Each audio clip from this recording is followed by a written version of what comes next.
Hello and welcome to the program. Get out of your mind. Now that's something that most of us would be careful about, but Adila Vahed is here, author of the book, and we're going to find out more. Adila, welcome to the program. Assalamu alaikum, and it's a pleasure to be here.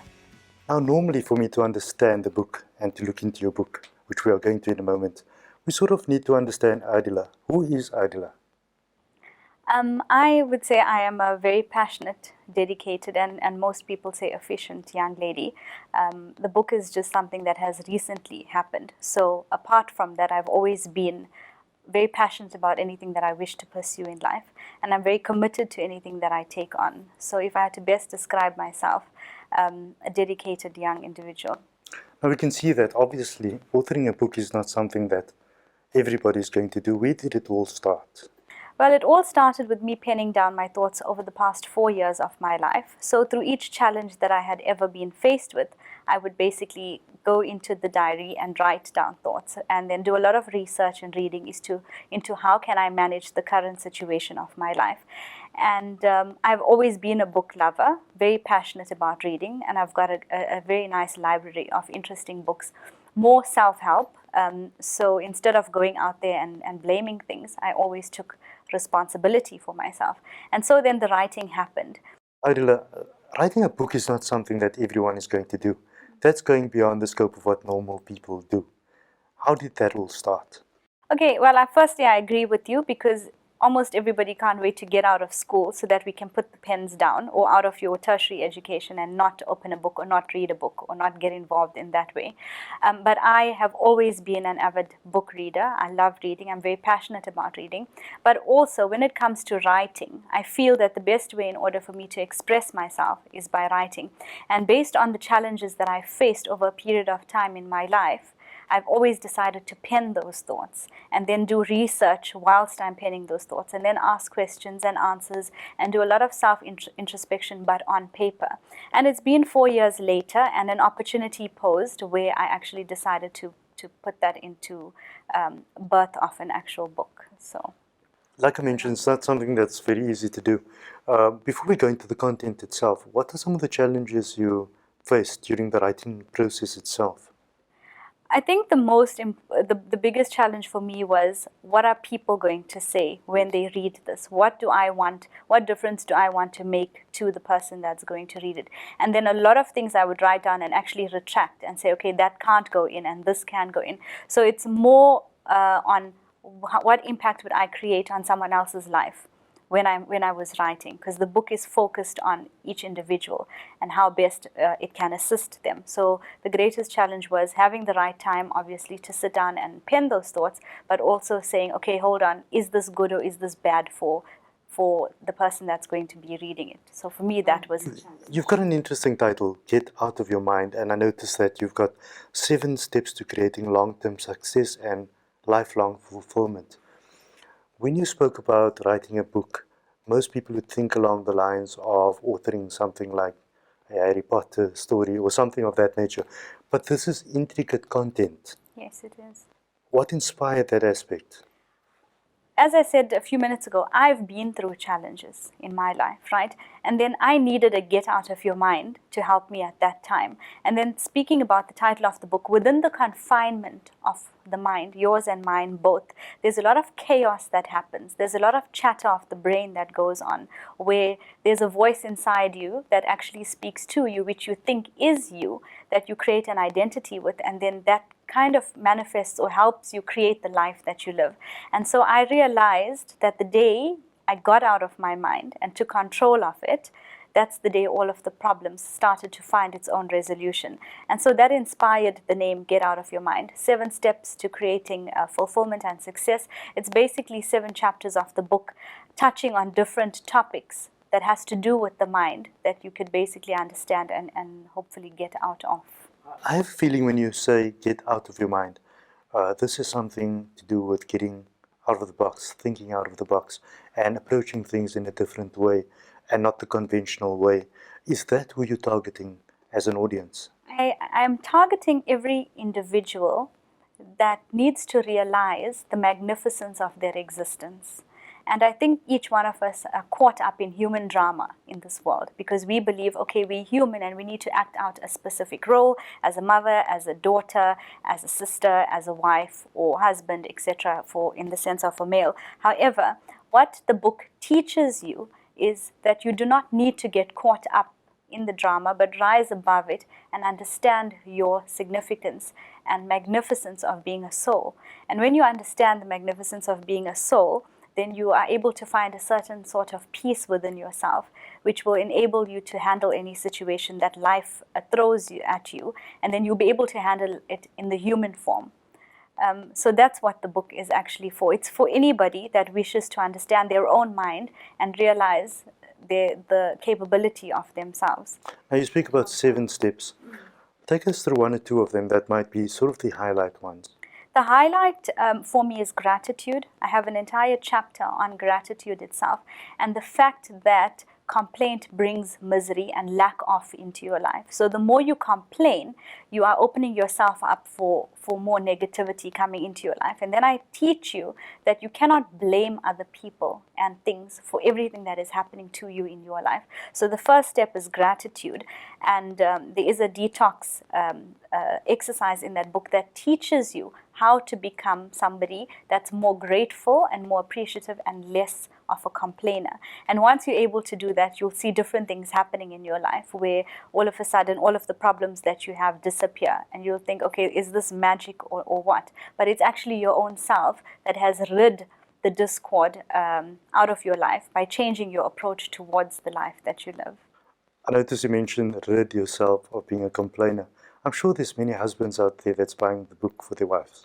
Well, I would like to think so. A lot of women have bought the book, and the feedback has been great, and it's really been pleasant for me to hear women saying, "Listen, I've tried your 45-day detox, complaint detox, and I've become less of a complainer." And the thing is, it's not only about a relationship, but in every aspect of your life, because you're going to be so busy being grateful for what you have that there's going to be no time to complain. And the more you appreciate something, the less you complain. And that's just one chapter. The other chapters involve the ego, understanding the ego and the role that it plays in your life.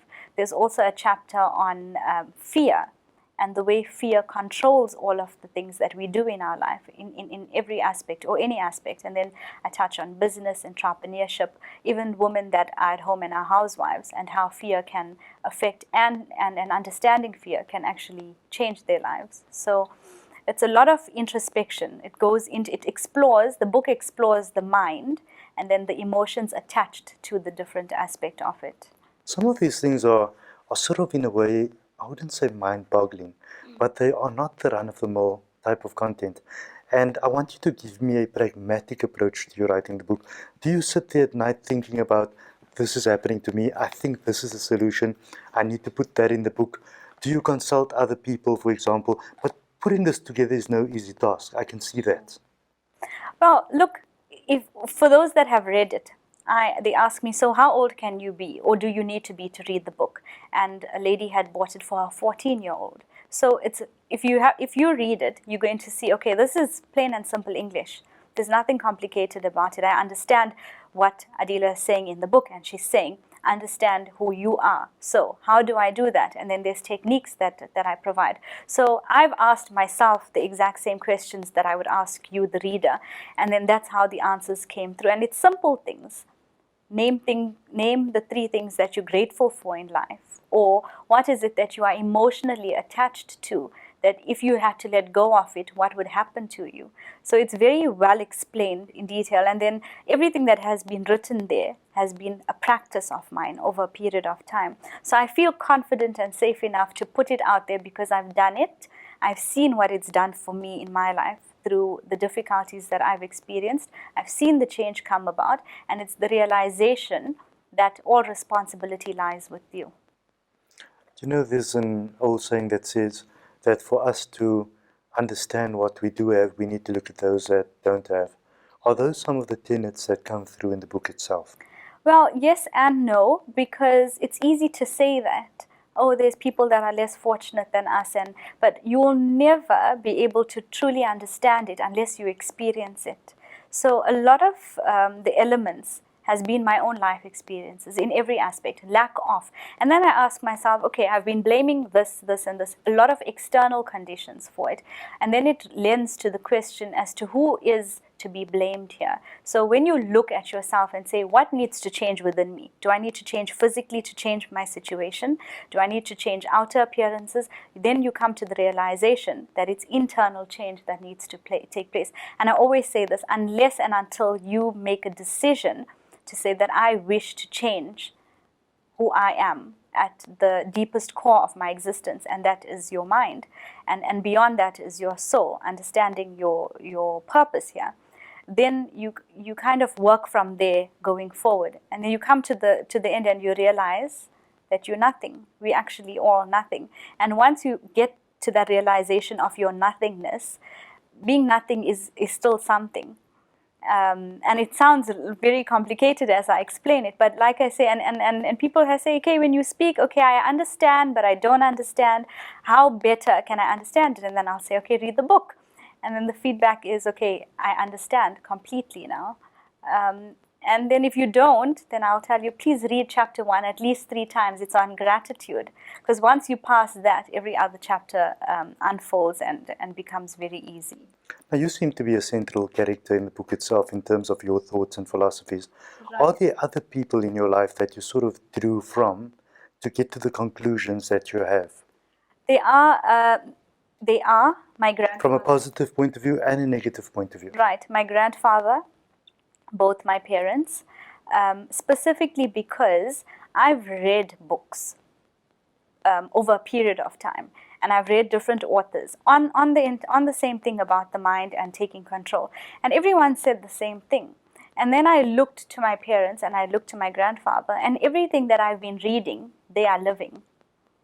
So I said, okay, hold on, let's go and take this one step further. And then I sat with them personally. I sat with my grandfather over a period of time trying to understand how he has gone to where he is right now in his life, based on what and on what principles. And for him, he says, it's just who I am.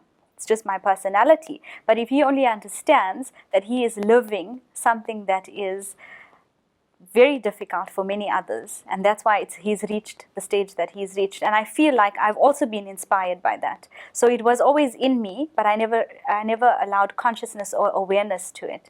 And now I've decided I want to become aware and more conscious of these things, and those are the elements of the mind, the body, the emotions, taking control, taking responsibility, changing external results. And I can tell you one thing, you can change any external situation in your reality of your life, in any aspect whatsoever, with your own hands, in any way possible. I noticed, and that brings me to the thought about entrepreneurs, and I see you've got a focus on them, and you've got advice for them, and you've got stories for them. Tell me a bit about that component. Okay, in the book, I've interviewed successful leaders from South Africa, and these are CEOs of big companies that are established over a period of time, because we still aspire towards that, right?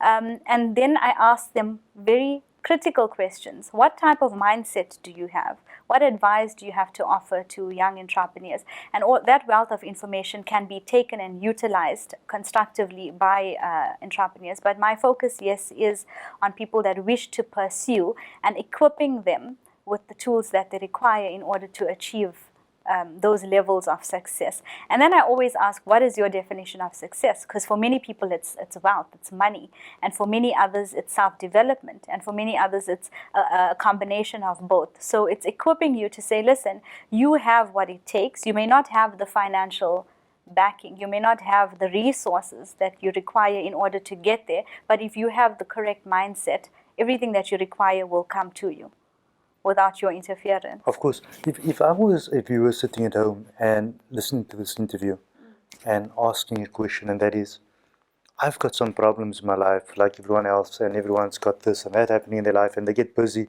with their own thing that they're doing, and many things pass them by, and life continues to go, maybe not in the fashion that they want life to go. Picking up this book, reading it, what effective changes will they see in their lives? Firstly, they'll learn how to become more appreciative. So yes, you have 3 difficulties, but you have 7 things to be grateful for, like the fact that you wake up and you can see eat, smell, hear. You have hot water when you have a bath. So those are the simple things. Okay, I need to be grateful for these little things. Yes, I have this financial problem. Yes, I have this relationship issue, but I have shelter. I have transport.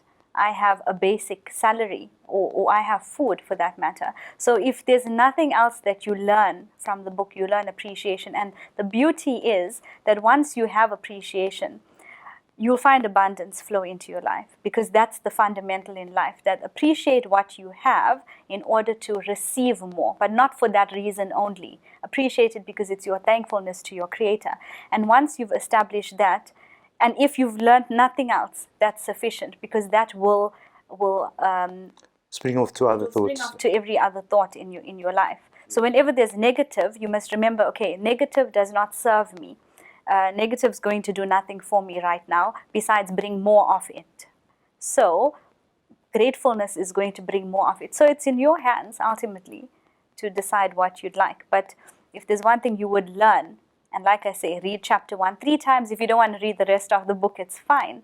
And learn the essence of gratitude, where gratitude becomes the memory of the heart. I noticed that you have an endorsement by Raymond Arden and the New York Times best-selling author. He's a New York Times best-selling author. What's the relationship like there? How did that all come about? Who are some of the people that helped you put this together? Okay, well, I attended a summit in February this year, actually. So I never planned on launching a book this year at all, or even last year for that matter. That's a very short time, actually. It is a very short time, but like I said, I've been penning thoughts for a period of 3 to 4 years, but that's based on your own life and based on your own experience. So there has been some manuscripts that you've been putting together.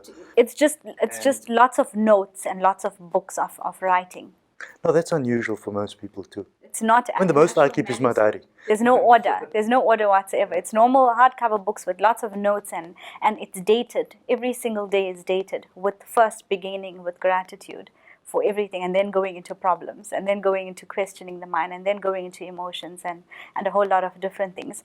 And then feeling better when you're done, to say, I've taken control of the situation. Because if I'm like really angry, I'll say, how do I feel right now? And you write down all those thoughts of anger. And you've been doing this for a while. I've been doing this for a while. How do I feel right now? And write anger, resentment, whatever it is. Who am I feeling it towards? And then I ask myself, what good will it do for me right now?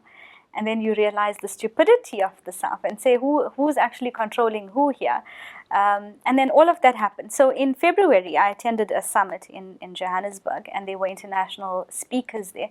And I walked in there saying that something's going to happen in the 2 days that I'm here, and it's going to make a very big difference, not to my life, but to many other people's life. Because I always believe that it's not about how many gets you have in life, it's about how many gives you have. So you have a box of gets and gives, and the more you give brings more abundance into your life. If you have more gets, then you have a huge problem in your hands. And so I just share the same philosophy. yeah, I'm actually a bit aggro, sorry to stop you. I'm a bit aggro when it comes to people that only see what they can get out of other people. And when you ask them what they're giving, or you see them not giving, that actually irritates me. I say that we are not receptacles, we are conduits. So if things come to you, whatever it may be, whether it's wealth, whether it's abundance in whichever aspect, even health for that matter, it's coming to you to go through you for it to pass on to the next person. But if you're going to believe you're a receptacle and keep everything here, you're actually not allowing for any more to come to you, because you will never get anything more of anything for that matter unless you're able to pass it on.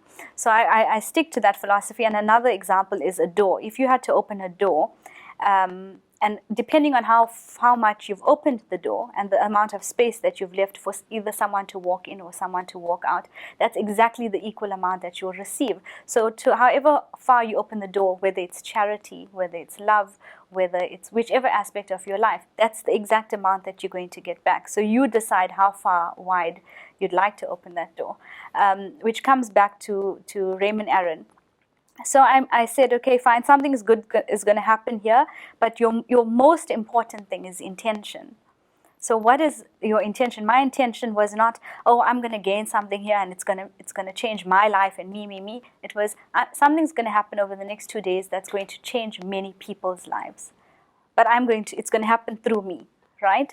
And then I met him and we spoke, and he's an author and he was on stage and he spoke about the books that he's written over the years of his life, how it's helped his life, and his best-selling books and things like that. And then I approached him thereafter and said, listen, I want to write a book. Will you publish it for me? And he's like, have you already written? You want to write? I said, no, I have written. Okay, which I have written, but not an actual, it hadn't been... not in the form of a book, yeah, it hasn't been laid out. So he said, okay, laughed it off, said, let's see how serious we are about this, sent something through, and he handed me over to an assistant.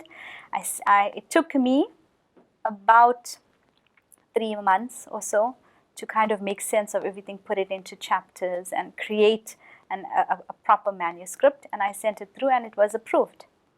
And that's so it was approved. He then asked for it to go to an editor, and it was very small errors, grammar errors and things like correcting. But that's the normal process of a book in any case. Yeah. But the content wasn't changed, because I think the one thing that was appreciated is that it was simplified, very easy to be read and understood and implemented in one's own life. So you don't have to have any particular qualification to understand the book or be extremely intelligent to be able to relate to it. And so from there, apart from just publishing it, he also did the foreword for me. And that is... And it was a good thing. That was a great thing, I think. Now, we're coming to the end of the interview, but there's something that concerns me all the time during the interview. And that was, I'm trying to work out if this is how the book was put together, the parallel for you. For example, I know that these are your thoughts, but is there a parallel between you as Adila and your experiences, and then having experiences today that goes a certain way, and you then referring yourself back to the book? Because sometimes when we have philosophy, it's one thing, but the implementation of that, being able to tell other people about the philosophy is one thing. Because I also go out and I tell people, oh, you know what, you don't need to stress, it's fine, stress is going to kill you. But tonight I'll be stressing again on my own. So I know that's going to happen. How do you draw that balance with the book, yourself, and the relation with the book as you, as the author, and an outsider to the book? Okay, well, I've been living the values of the book over a period of time, unconsciously, in order to cope with things that I've had to deal with, which I still deal with. We all do. Everyone has challenges. But you need to bring yourself back sometime to the book? Yes, I read it all the time. See, people, a few readers have said, and even I say, I keep a copy with me all the time because I need to refer back to it. Because I'm human. I may have written. So although you authored it, you sort of go... I may have written it, but we're human. And as long as we have taken a human form, you play a role as a human. So you're going to get caught up in human drama. And I get caught up. And then I'm like, okay, hold on. A realization needs to happen. So the main thing for any individual, you or myself being the author, is that realization to say, hold on, what am I doing? Let me open the book, let me read whatever. Normally what I say is whichever page I open it to is going to be for me to learn something from, and that's what I need to implement immediately. And it always happens that I open it on a page that's very relevant to what's happening in my life. And a lot of people would say the same thing. So yes, I'm not the perfect person. You may read the book and get this impression that, wow, Adila probably lives her life like an angel. I'm faced with situations all the time. But how do you handle the situation? And then you might go into a negative thought. That's fine. It's okay to go into a negative thought, but not without realizing and identifying. So it's a different level of consciousness. It's called conscious consciousness. Normally we are all unconsciously unconscious. So it's going to a higher level of consciousness to say it's okay to drop the ball, but it's as long as it comes with the realization that, hey, I'm doing something wrong, something needs to be done differently, and then you divert onto where you need to. I think that's an interesting way that you put that, and I think your perspective on the balance between you as Adila, the author, and the book is an interesting balance in the first place. Just going one step forward, the book's availability and the launches in certain cities, a quick one on that. Okay, well, we've done Durban. I've spoken at several events in Durban. The book is available at the Al Ansar bookshop in Durban, at Adams in Musgrave Centre, as well as the IPCI bookstore in Town. And very soon, next month, inshallah, there will be a book launch officially in Cape Town. There is a new library that's opening up in Cape Town, the Islamic Library, and the book launch will be taking place there. More information can be found on my website, which is adiva.com.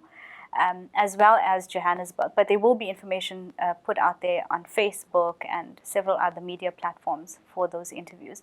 And then hopefully we will be getting the books into bookstores, one in Cape Town, one or two in Cape Town, and inshallah in Johannesburg.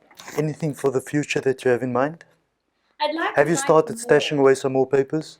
Yeah, but now I will be writing. I definitely wish to publish a few more books. But for example, my background or my profession is event management. So I want to write a book on event management or on And some of the rules and that sort of thing. everything that an entrepreneur needs to know about it, because we may know as much as we know, but there's still generations that are forthcoming that are going to get into the different industries, and they're going to need something to say, okay, the do's and don'ts of marketing, or what will work in a business. I've run a business for 3 years now, and I know what hasn't worked. So it's just knowledge that's going to help somebody else's life, and not just another story, like you said, a Harry Potter story, but something a little bit more based on our experience. I mean, look at our elders. If we want to learn anything, we normally go and have a chat with them and say, tell us, about life. And they'll say, do this, don't do that. Now we're experiencing it. And the best way to do it is to share it with others. And I can't think of any other better way than in a book. And obviously for all those that don't like to read, we kind of need to find something to motivate them towards opening up a book. Adila, in conclusion, I think it's been a great interview, and I'm definitely going to dig my mind into this one because I find that interesting. One piece of advice for our young writers out there. I think be as natural as possible, if I had to say. Don't think too much into if this is going to be bad or good for you. And always write down thoughts. Even if you don't know you're going to be a writer someday, like I didn't know, I had no idea. It's very, very healthy to pen down thoughts and do it for as long as possible and share it with other people. If you feel comfortable with sharing with other people and get their kind of feedback on the things that you're writing, and mostly be comfortable and be in the right mindset when you're writing. So first you need to get out of your mind, create the right mindset, and every time you're ready to write, just prepare yourself on all levels, emotionally, physically, and mentally, and then get into it. Adila, thank you for joining us. The next time Mama says, "Are you out of your mind?" I'm going to be thinking about you. Thank you for joining us. Adila Vahed with her latest book, Get Out of Your Mind. It's on the shelves right now. For more information, visit her website. Details on the screen. Visit my website. We'll have a write-up on there at faizalsay.com. Until next time, thank you for joining us. Goodbye.